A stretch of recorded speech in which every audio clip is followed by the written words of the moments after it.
Hello students, पिछले video में हमने क्या सीखा है। हमने अपनी शरीर की स्वच्छता करना सीखा है, यानी कि कौन सा लेसन देखा है, सुंदर कैसे बने, यह लेसन हमने देखा है। आज हम क्या करने वाले हैं, उस लेसन के जो क्वेश्चन आंसर्स है उन्हें सॉल्व करने वाले हैं। देखो बच्चों, इसमें पहला वाला प्रश्न लिखित में क्या है, दिए गए वाक्यों में सही या गलत निशान लगाओ। अब देखो इसमें पहला प्रश्न क्या है, करण खेलने के लिए तैयार हो रहा था। तो अब बताओ हमें, करण खेलने के लिए तैयार हो रहा था? नहीं, बल्कि स्कूल जाने के लिए करण तैयार हो रहा था। इसलिए यहाँ पहले प्रश्न पर हम सही का निशान लगाएंगे या गलत का? तो यहाँ पे गलत का निशान हम लगाएंगे। अब दूसरा प्रश्न देखो, बड़े हुए नाखूनों में गंदगी भर जाती है, यह सही है। सेंटेंस यह कैसा है, सही है, इसीलिए हमने सही का निशान लगाया हुआ। अब दूसरा प्रश्न, दिए गए प्रश्नों के उत्तर कुछ शब्दों में लिखिए। इसमें पहला प्रश्न क्या है, करण कहाँ जाने के लिए तैयार हो रहा था? करण खेलने के लिए जा रहा था क्या? नहीं, तो करण स्कूल जाने के लिए तैयार हो रहा था। यहाँ पे सिर्फ स्कूल यह शब्द लिखेंगे, क्योंकि यहाँ पे इन्होंने बताया है कि इन प्रश्नों के उत्तर कुछ शब्दों में लिखिए, ऐसा कहा गया है। अब देखो इसका पहले का आंसर क्या है, करण कहाँ जाने के लिए तैयार हो रहा था? स्कूल जाने के लिए तैयार हो रहा था। अब देखो दूसरा प्रश्न, खाने से पहले हमें क्या धोने चाहिए? खाने से पहले हमें अपने क्या धोने चाहिए? हाथ धोने चाहिए। तो यहाँ हम क्या लिखेंगे? हाथ, यह शब्द लिखेंगे। खाने से पहले हमें हाथ धोने चाहिए। यह हो गया दूसरे प्रश्न का आंसर। अब देखो इसमें तीसरा प्रश्न क्या है, दिए गए प्रश्नों के उत्तर लिखो। इसमें पहला प्रश्न क्या है, बिना हाथ धोए खाने से क्या होता है? ऐसा पहला वाला प्रश्न है। कौन सा प्रश्न है, बिना हाथ धोए खाने से क्या होता है? तो इस प्रश्न का उत्तर क्या है, देखो, बिना हाथ धोए खाने से कीटाणु भोजन के साथ हमारे पेट में जाकर हमें बीमार करते हैं। देखो आपको इस क्वेश्चन का आंसर कैसे लिखना है, फुल सेंटेंस में लिखना है, यानी कि पूरा का पूरा। पहले वाले प्रश्न का उत्तर हमने सिर्फ शब्दों में लिखा था, इस प्रश्न का उत्तर हमें कैसे लिखना है, फुल सेंटेंस में आंसर लिखना है। देखो और एक बार देखते हैं, बिना धोए खाने से क्या होता है? तो देखो इस प्रश्न का उत्तर क्या है, बिना हाथ धोए खाने से कीटाणु भोजन के साथ हमारे पेट में जाकर हमें बीमार करते हैं। अब दूसरा प्रश्न क्या है, नाखून बढ़ जाने पर क्या करना चाहिए? नाखून बढ़ जाने पर क्या करना चाहिए? तो प्रश्न का उत्तर देखो, नाखून बढ़ जाने पर उन्हें तुरंत कटवाना चाहिए। नाखून बढ़ जाने पर उन्हें तुरंत कटवाना चाहिए। यह है दूसरे प्रश्न का उत्तर है। और एक बार देखो पहले प्रश्न का उत्तर क्या है, बिना हाथ धोए खाने से क्या होता है?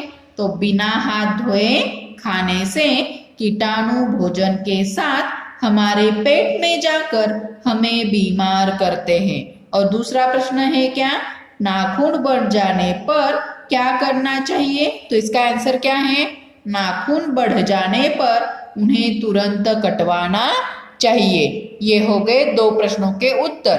आपको क्या करना है, इन्हीं दो प्रश्नों के उत्तरों को कहाँ लिखना है, अपनी कॉपी में लिखना है। देखो बच्चों, इन दो प्रश्नों को आपको अपनी कॉपी में लिखना ही है। साथ साथ हमने जो पहले दो क्वेश्चन सॉल्व किए हैं टेक्स्ट बुक में, उन्हें भी अपनी नोटबुक में कॉपी डाउन करना है। देखो ये हो गए 3 प्रश्न। अब इसके आगे क्या है, भाषा की दुनिया।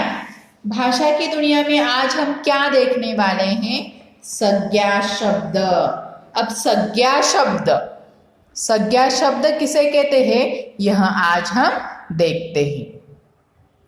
अब संज्ञा का मतलब क्या है, नाम वाले शब्दों को संज्ञा कहते हैं। देखो, नाम वाले शब्दों को संज्ञा कहते हैं। मतलब क्या, किसी भी व्यक्ति का नाम, किसी भी व्यक्ति का नाम, किसी भी प्राणी का नाम, किसी भी लड़के का नाम, किसी भी लड़की का नाम, यानी कि आपके मम्मी का नाम, आपके कुत्ते का नाम, आपके दादाजी का नाम, आपके गांव का नाम, आपकी गाड़ी का नाम, यानी कि नाम किसे कहते हैं देखो, और नाम मतलब संज्ञा किसे कहते हैं देखो, नाम वाले शब्दों को संज्ञा कहते हैं। जैसे कि क्या, रोहन, सीता, भालू। रोहन एक लड़के का नाम हो गया, सीता यह नाम एक लड़की का हो गया, और भालू यह क्या हो गया, भालू यह किसे कहते हैं, भालू यह एक प्राणी का नाम है। देखो संज्ञा, अब संज्ञा क्या है कि स्थान का नाम है। यह आपको अगली कक्षा में पढ़ाया जाएगा। ब्रीफ में संज्ञा यह आपको, यानी कि पूरे के पूरे जो संज्ञा किसे कहते हैं, मतलब ब्रीफ, इन ब्रीफ में आपको नेक्स्ट स्टैंडर्ड में जब जैसे जैसे आप बड़े होते जाएंगे वैसे वैसे आपको हम इसे डिस्क्राइब करके बताएंगे। लेकिन आज मैं आपको बता रही हूँ कि संज्ञा मतलब और कौन कौन से नाम होते हैं, स्थान के नाम होते हैं, वस्तु के नाम होते हैं, व्यक्ति के नाम होते हैं, और प्राणी के भी नाम होते हैं। जैसे कि स्थान का नाम मतलब ताजमहल है, मुंबई यह एक स्थान है। वस्तु मतलब चम्मच है, गेंद है, बल्ला है। व्यक्ति मतलब लड़की का नाम हो, लड़के का नाम हो, पिताजी का नाम हो, माताजी का नाम हो, इसे व्यक्ति ऐसे कहते हैं। समझ में आ गया। अब देखो प्राणियों के नाम, शेर है, भालू है, खरगोश है, कछुआ है। यानी कि क्या, संज्ञा का मतलब पता चल गया आपको। संज्ञा का मतलब है नाम, क्या, किसी भी व्यक्ति का नाम, प्राणी का नाम, किसी भी स्थान का नाम, किसी भी भाव का नाम। लेकिन आपको क्या याद रखना है, आपको यह याद रखना है कि सिर्फ नाम वाले शब्दों को संज्ञा कहते हैं। सिर्फ नाम यानी कि संज्ञा, ऐसे आपको याद रखना है। अब देखो नीचे क्या दिया है, क्वेश्चन दिया है। अब आप नाम वाले शब्दों पर गोला बनाओ। अब आप फर्स्ट स्टैंडर्ड को हो ना, इसीलिए सिर्फ इतना ही आपको याद रखना है, नाम वाले शब्दों को संज्ञा कहते हैं।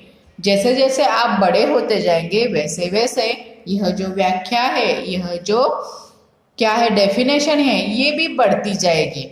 इसीलिए आपको क्या करना है, जैसे जैसे आप बड़े होते हो, नेक्स्ट स्टैंडर्ड में जाते हो, उस टाइम आपकी डेफिनेशन भी, यानी कि संज्ञा की डेफिनेशन भी बड़ी होती जाएगी। उसी तरह अब आप छोटे हो, इसीलिए संज्ञा की डेफिनेशन इतनी सी छोटी है।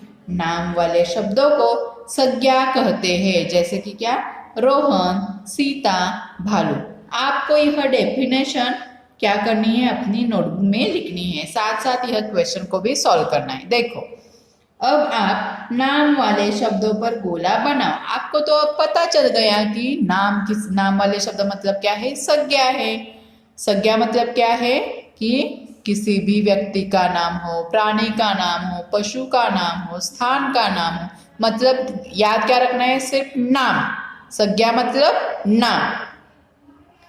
देखो खेलना, यह एक क्या है, एक्टिविटी। क्या है, यह एक क्रिया है। करण, यह लड़के का नाम। जूते, यह भी हम पैर में जूते पहनते हैं ना, उन्हें ही जूते कहते हैं ना, यह एक नाम हो गया। स्कूल भी एक नाम है, यानी कि संज्ञा है। सेब, यह एक फल का नाम है। पहनना, यह एक क्रिया है, यानी कि इसे हम सर्कल नहीं बनाएंगे। माँ, यह भी एक, हम अपनी माँ को माँ कह के बुलाते हैं ना, इसलिए यह क्या हो गया, संज्ञा। दिखाया, यह नाम है क्या? दिखाया यह किसका नाम है? नहीं। टोकरी, टोकरी यह क्या है? एक नाम है, एक वस्तु का नाम है। उसी तरह काटना, काटने की एक क्रिया है, यानी कि यह नाम है क्या? नहीं। बस, मैं बस से जा रहा हूं, यानी कि बस यह एक नाम है। और सैंडविच, सैंडविच एक खाने का व्यंजन है, इसीलिए इसे भी हम सर्कल करेंगे। यानी कि इसमें कौन कौन से नाम वाले शब्द है? करण, जूते, स्कूल, सेब, माँ, टोकरी, बस, सैंडविच। यह आपको टेक्स्ट बुक कंप्लीशन के साथ साथ अपनी नोटबुक में भी कॉपी डाउन करना है। तो आज हमने क्या सीखा है? संज्ञा किसे कहते? संज्ञा मतलब क्या है? नाम वाले शब्दों को संज्ञा कहते हैं। सिर्फ यही ध्यान में रखना है, बाकी जो बड़ी की बड़ी आपके लिए डेफिनेशन मैंने बताई थी वो ध्यान में नहीं रखनी है। फर्स्ट स्टैंडर्ड में हो इसलिए छोटे हो ना, इसलिए आपको छोटे डेफिनेशन देखो। नाम वाले शब्दों को संज्ञा कहते हैं, यानी कि किसी का भी नाम, कौन से भी शहर का नाम, कौन से भी ठिकान का नाम, कौन से भी व्यक्ति का नाम, कौन से भी पशु का नाम, कौन से भी फल का नाम, सिर्फ संज्ञा मतलब नाम, यह आपको ध्यान में रखना है। यानी कि हमने आज कौन से लेसन का स्वाध्याय देखा है? सुंदर कैसे बने, इस लेसन का हमने स्वाध्याय देखा। साथ ही साथ भाषा की दुनिया में संज्ञा किसे कहते हैं यह हमने आज जाना है। तो आपको क्या करना है? पूरा लेसन पढ़ने के बाद इसका जो स्वाध्याय दिया हुआ है वह सॉल्व करना है। साथ ही साथ संज्ञा किसे कहते हैं उसे भी याद करना है। ओके, धन्यवाद। Have a nice day.